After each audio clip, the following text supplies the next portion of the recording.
헨첸이라고 하는 독일의 유명한 신학자가 있습니다. 이 신학자가 성서신학자인데 이 사도행전 15장을 추석하면서 이렇게 얘기했습니다. 예루살렘 회의가 기록이 되어 있는 서기 51년경의 상황은 사도행전의 전환점이며 중심부이며 분수령이다. 과거의 발전들을 마무리 짓고 정당화하는 사건이며 그리고 앞으로 있을 발전들을 본질적으로 가능하게 하는 회의다. 이렇게 얘기를 합니다. 예루살렘 회의에 대한 이제 첫 번째 총회입니다. 이게 50년경이니까요. 예수님이 33년에 돌아가셨다고 보면 17년 만에 또 날짜 연도 계산이 뭐 3년 4년 문제가 있다 그러니까 적어도 한 15년 예수님 돌아가신 다음에 한 15년 뒤에 교회가 얼마나 부흥됐는지 모릅니다. 그 15년 동안은 박해 시대였거든요. 굉장히 핍박이 많고 잡히면 죽는 이제 그러한 때인데도 성령 충만한 제자들과 그리고 속사도들에 의해서 하나님의 교회가 엄청 부흥이 됐습니다. 이제 많은 사람들이 예수 믿고 구원받아서 하나님 앞에 영광을 돌리는데 문제는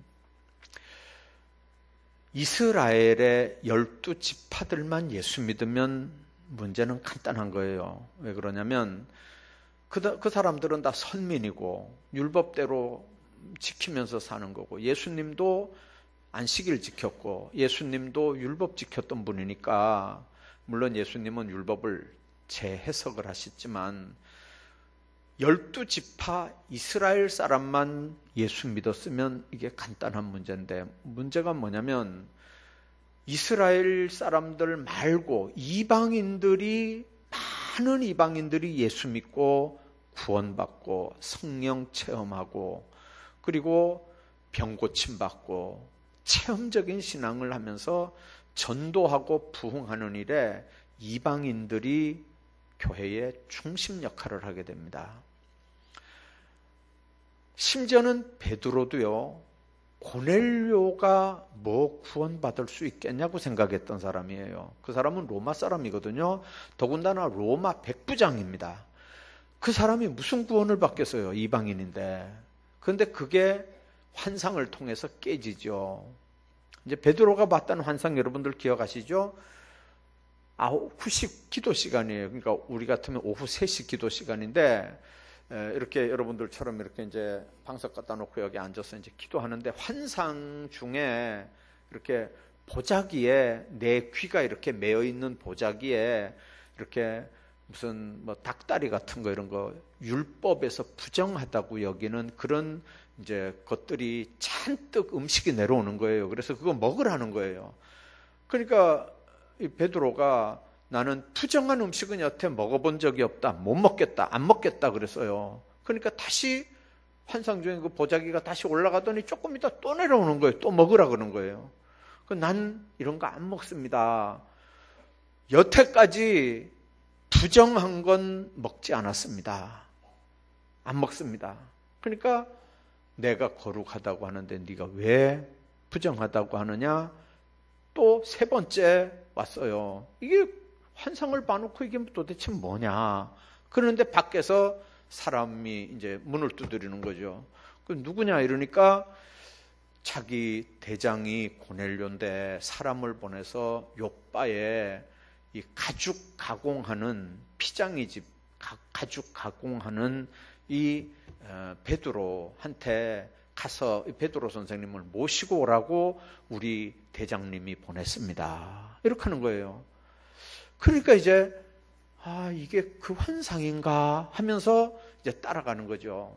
근데 그때 그 고넬료는요, 그 백성들한테 이게 로마 군인이지만 그 점령 지역 군인 그 백성들에게 주민들에게 굉장히 존경받는 사람이었어요.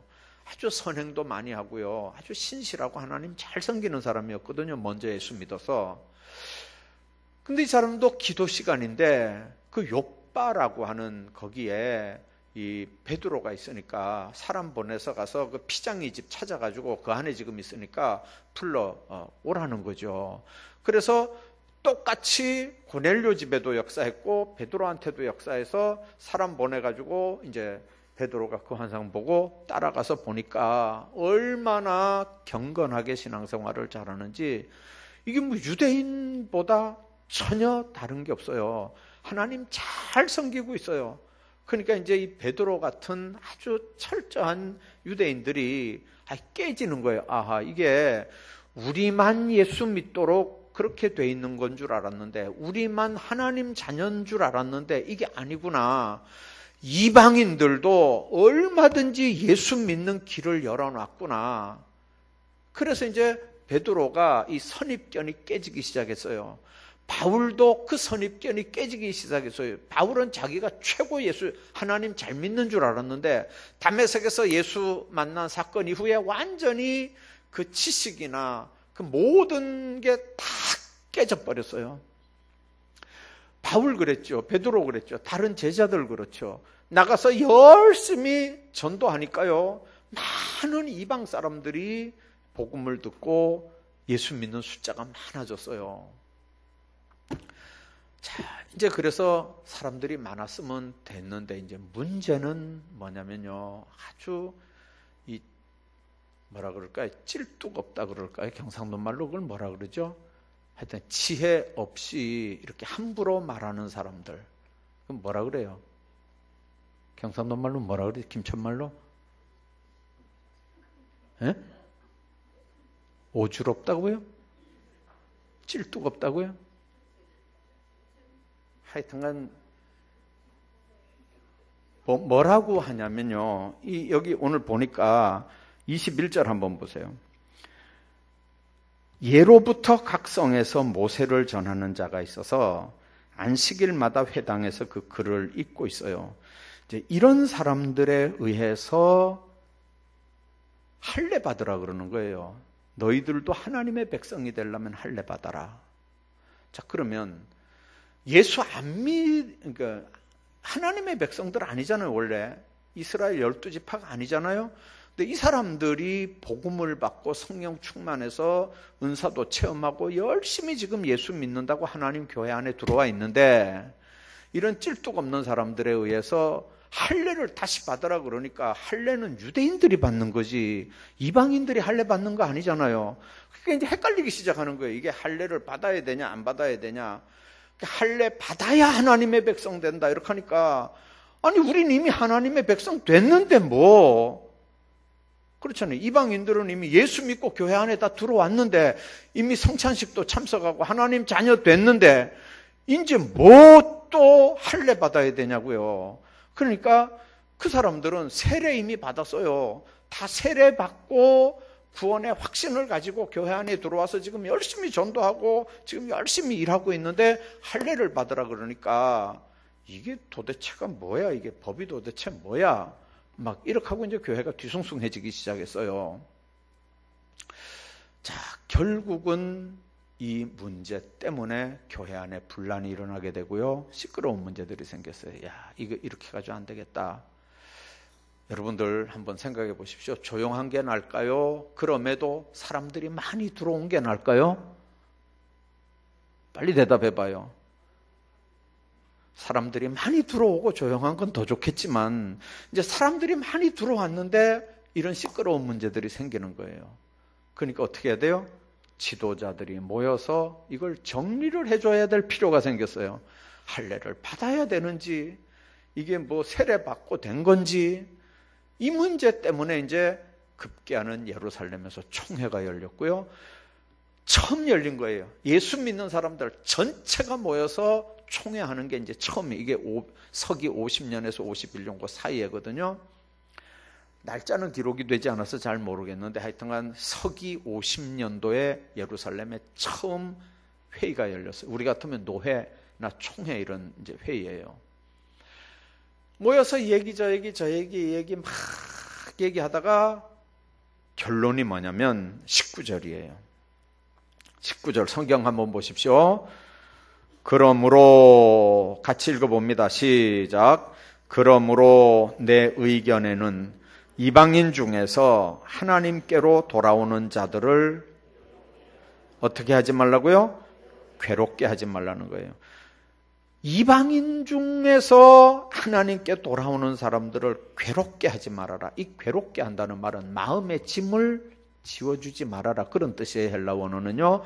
마음의 괴로움을 주지 말아라. 부담감 갖지 않게 해라, 그 말이에요. 예. 자기들도 감당 못하는 무거운 짐을 갖다가 짊어지워가지고 비틀거리게 하지 말아라, 그 말이에요. 자, 그런 사람들을 괴롭게 하지 말고 어떻게 해야 되느냐? 그럼에도 불구하고 구분시켜야 되는 게 있다는 거죠. 뭘로 그들을 가르쳐야 되냐면, 첫째, 우상의 더러운 것, 둘째, 음행, 셋째, 목매어 죽인 것, 넷째, 피. 이거 요 네 가지는 구별하라고 가르치자. 이거는 유대인이든지 헬라인이든지 먼저 믿었던 사람들인지 나중에 믿었던 사람들인지 누구든지 상관없어요. 이거는 교회 안에 있는 사람들은 이거 지켜야 되는 거예요. 네. 여러분들, 초대교회가 만일 율법을 그렇게 중요하게 생각했으면 613가지는 다 못 지키더라도 10계명은 지키도록 하자, 이렇게 결정했을 거 아니에요? 그죠? 네. 그런데 10계명 지키는 일은 유대인들 자기도 못하는 일이에요. 자기도 못하면서 이방인들이 지금 교회 안에 들어와서 예수 믿는 이 사람들에게 10계명 지켜라, 이렇게 할 수 있어요, 없어요? 그렇게 무거운 짐을 못 짊어지게 하는 거예요. 그래서 딱 4가지만 얘기했어요. 첫째는 우상 숭배 안 된다. 예수 믿으니까 이건 유대인이건 헬라인이건 로마인이건 누구든지 하여튼 예수 믿는다고 하면서 우상 숭배하는 거 안 된다. 그러니까 두 주인 못 섬긴다는 거예요. 이건 분명하게 하자. 이게 첫 번째 문제예요. 여러분들, 이방인으로서 교회 들어온 사람들 거의가 다 뭐 하는 사람들이냐면요, 자기들 민족들이 섬기는 종교가 다 있는 사람들이에요. 다 있어요. 그러면 교회 다니니까 예수도 믿고 성찬식에 세례받았으니까 성찬식도 참석하고, 그러면 교회 밖에 나가가지고는 자기들 섬기는 또 신 섬기고, 이렇게 하면 두 주인 섬기는 거잖아요. 그건 아니죠. 그래서 우상 숭배하는 거, 이거 분명하게 하고 하나님만 섬기도록 아주 분명하게 하자, 이렇게 하는 거예요. 왜 그러냐면 우상 숭배하는 일은 뭐냐면요, 그게 귀신을 섬기는 거기 때문에 그래요. 고린도전서 10장을 빨리 한번 보세요. 자, 고린도전서 10장.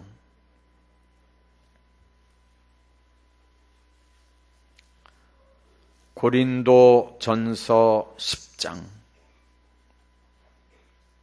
19절 시작. 그런즉 내가 무엇을 말하느냐? 우상의 제물은 무엇이며 우상은 무엇이냐? 무릇 이방인이 제사하는 것은 누구한테 하는 거예요? 이방인이 제사하는 건 귀신에게 하는 것이요 하나님께 제사하는 것이 아니니 나는 너희가 귀신과 교제하는 자가 되기를 원하지 아니하노라. 너희가 주의 잔과 귀신의 잔을 겸하여 마시지 못하고 주의 식탁과 귀신의 식탁에 겸하여 참여하지 못하리라. 고린도 교회에 바울이 총회에서 결정된 사항을 7년, 8년 후에 그대로 편지로 고린도 교인들에게 써보내는 거예요. 이 고린도 전서는요, 59년경에 써진 편지거든요. 아까 예루살렘 총회는 50년에서 51년 사이에 있었다고 그랬죠? 그러니까 한 8년, 9년 뒤에 이 회의했던 내용을 지금 고린도 교회에 보내면서 분명하게 경고하는 거예요. 이방인이 제사하는 건 누구에게 하는 거? 귀신에게 하는 것. 나는 너희가 귀신과 교제하는 자 되는 걸 원하지 않는다. 하나님의 식탁과 우상의 식탁을 겸해서 마시지 못한다. 그래서 여러분들, 우리가 이렇게 교회 들어오는 사람들에게 이제 처음에 그 얘기를 어떻게 합니까? 이렇게 해야 되지만요. 예수 믿기로 작정했으면 제일 먼저 해야 되는 게 뭐냐면, 여태까지 예수 안 믿었다는 말은 마귀에게 붙잡혀 살았다는 말이고, 예수 믿는다는 말은 주인을 바꿨다는 얘기예요. 마귀에게 종로를 타는 사람이 이제는 하나님의 자녀가 되고 예수의 종이 됐으면 이제는 우상 숭배하는 일과는 딱 끝나야 되는 거예요. 그게 회개예요. 메타노이아라는 말은요, 생각을 바꾸는 거예요. 생각이 바뀌어야 행동이 바뀌어요. 행동이 바뀌어야 삶이 바뀌어요. 회개한다는 게 바로 그거예요. 우상 숭배했던 사람이 이건 아니구나, 내가 귀신에게 쏘갔구나, 아니구나 딱 생각하면요, 방향을 확 바꿔가지고 이제는 그거 다 정리해버리고 하나님께 돌아오는 게, 이게 회개예요. 도둑질 했습니다, 안 하겠습니다, 이런 게 회개가 아니고, 우상 숭배하던 사람이, 마귀에게 속해 살던 사람이 딱 끊어버리고 확 방향 바꿔서 하나님께로 딱 돌아오는 게, 이게 회개의 원래 뜻이에요. 자, 여러분들, 주님 안에서 우리가 이제 전도해서 저렇게 많은 사람들이 오늘 왔었는데, 저들에게 제일 먼저 이야기할 때, 그 우상 숭배하지 마, 그 제사 지내지 마, 그렇게 하면 당신 벌받아, 저주받아, 이게 교회 처음 오는 사람들한테 그 얘기를 어떻게 하겠어요? 진짜 어떻게 하겠어요? 그러나 그 문제를 놓고 계속해서 기도하셔야 돼요. 왜 그러냐면, 그게 귀신 숭배하는 일이고, 귀신 숭배해서 하나님 앞에 복받은 사람이 없어요. 복받은 사람이 없어요. 나라도 민족도 어느 족속도 다 똑같아요. 우상 숭배, 귀신 섬겨서 잘 되는 사람들이 있나 봐봐요. 가끔 이렇게 한번 봐봐요. 돌아가면서 장대 꼭대기에 뭐 이렇게 깃발 꼽고 이렇게 들어가 보면 문턱에서부터 으시시해 벌써. 그렇죠? 문턱에서부터 하여튼 그 귀신 냄새 나요. 으시시하고. 잘 사는 사람 봤나요? 여러분들, 지혜롭게 세상 사시기 바랍니다. 우상 숭배하는 이 부분을요, 언제까지 분명하게 가르치셔야 되냐면, 세례 받고 주의 상에 참여할 때까지는 이 부분을 분명하게 가르치셔야 돼요. 오늘 교회 왔다고 내일 당장 제사 지내지 말라 그러면 교회 안 올 수도 있으니까 지혜롭게 이렇게 잘 섬기다가 믿음으로 잘 양육이 돼서 하나님의 말씀을 받고 주님을 구주로 이렇게 영접할 때 되면, 우상 숭배하는 일이 귀신과 교제하는 일이고, 제사 지내는 게 이게 귀신 섬기는 일이지 죽은 조상한테 하는 게 아니라고 하는 걸 깨닫게 해야 돼요. 더 이상 속으며 살지 않게 해야 돼요. 속으며 살지 않게. 주님 안에서 여러분들, 제일 먼저 했던 일이 바로 유대주의적인 좁은 시각을 벗어나게 하는 거예요. 더러운 거, 그 다음에 우상에 더러운 거, 음행, 그 다음에 목매어 죽인 거.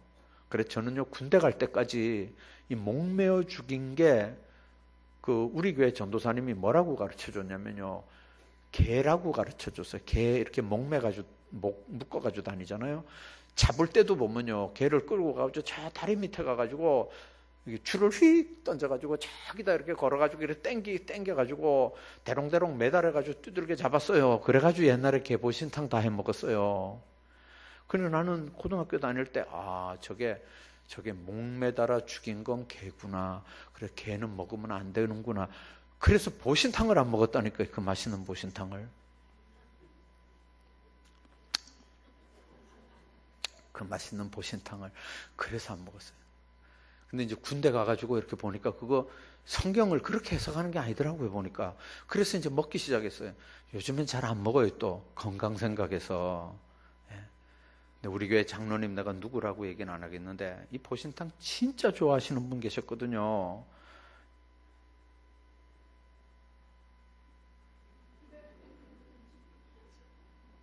안 계시는 것 같네. 어디 갔어요? 진짜 보신탕 좋아하시는 분이 계셨어요.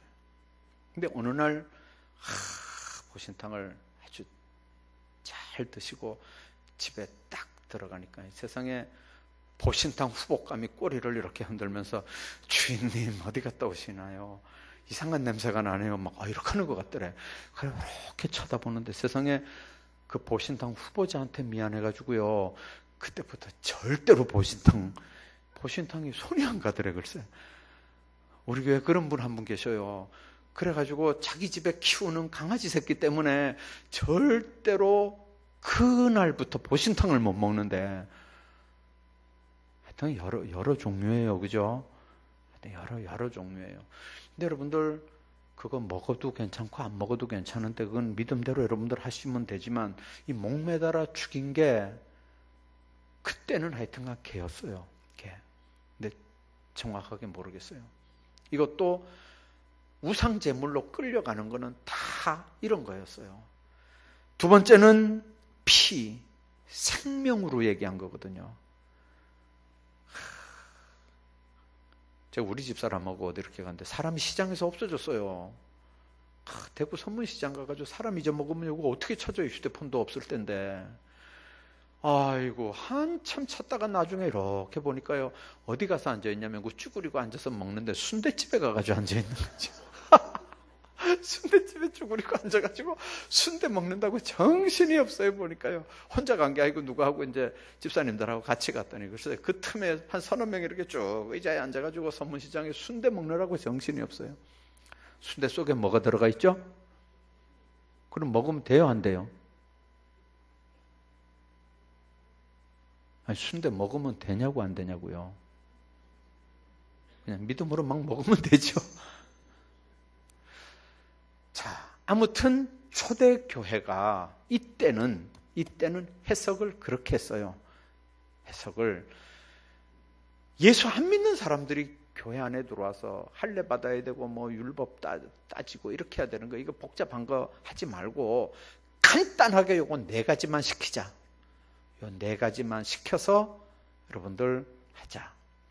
그러면 여러분들 요 4가지가 뭐였죠? 초대교회가 정한 교회법이에요. 교회법.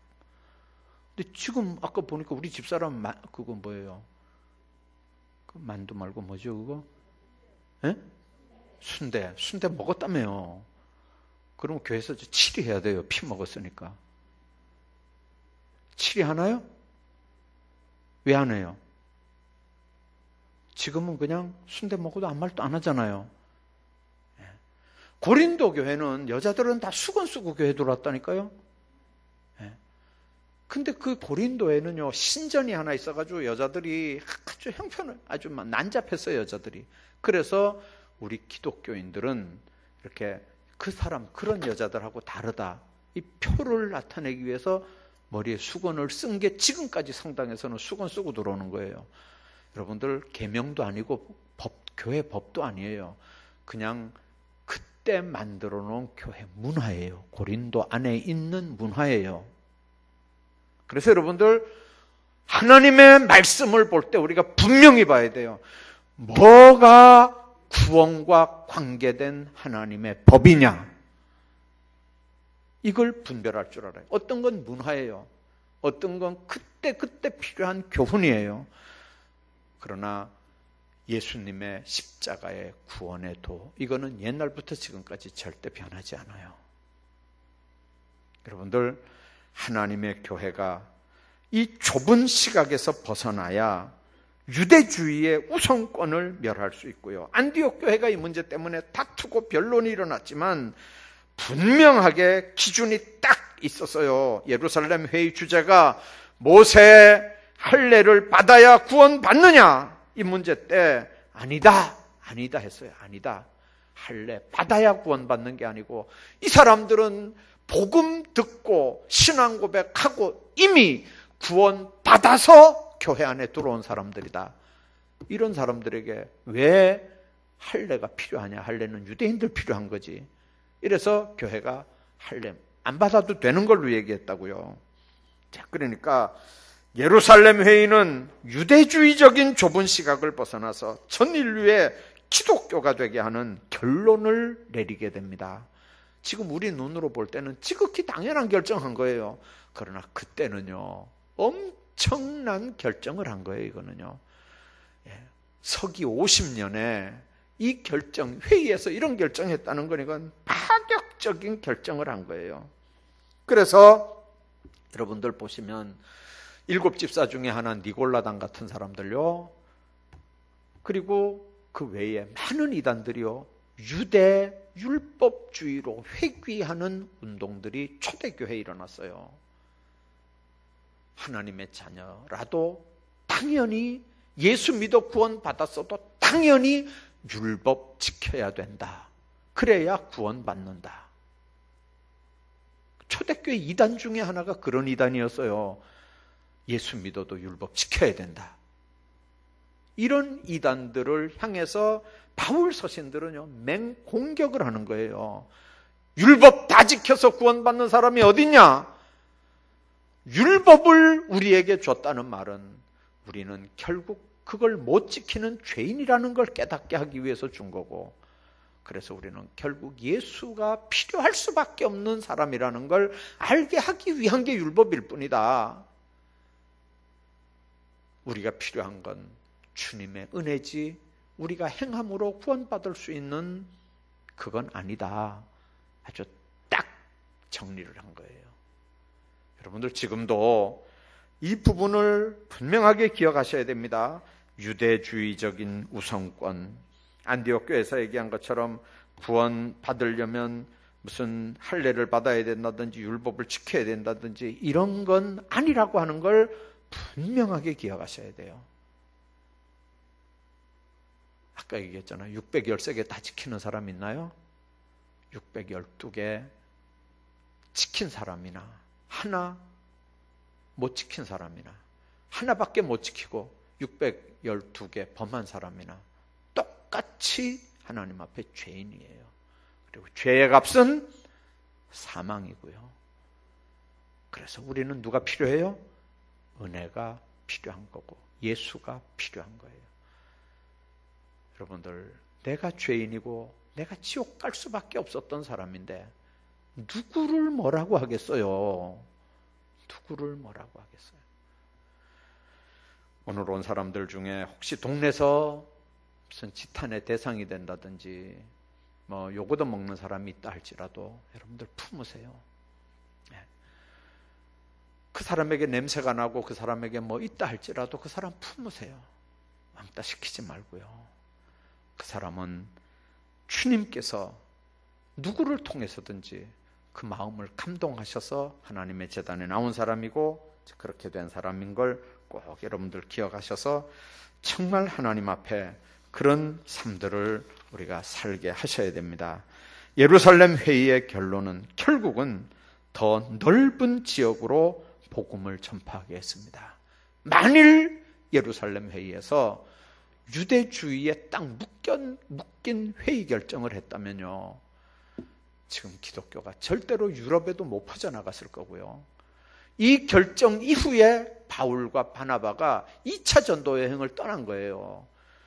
그리고 또 3차 전도 여행을 떠났고요. 그래서 마음껏 이방에 가서 복음 전도한 이유가 뭐냐면 예루살렘 교회에서 그렇게 결정을 해줬기 때문에 바울이 2차, 3차 전도 여행을 하면서 많은 이방인들을 주님께로 이끌어내는 거예요.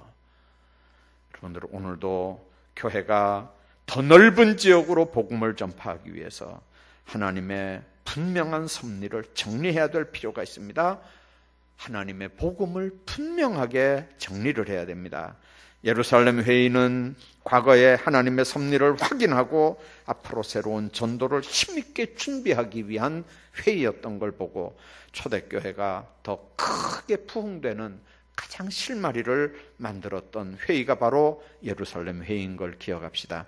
하나님께서 저와 여러분들 모두에게 지혜를 주셔서 그저 스스로 삼가면 잘 되리라, 평안함을 원하노라. 하나님께서 주신 이 말씀들을 마음속에 기억하시고 승리하시기를 바랍니다.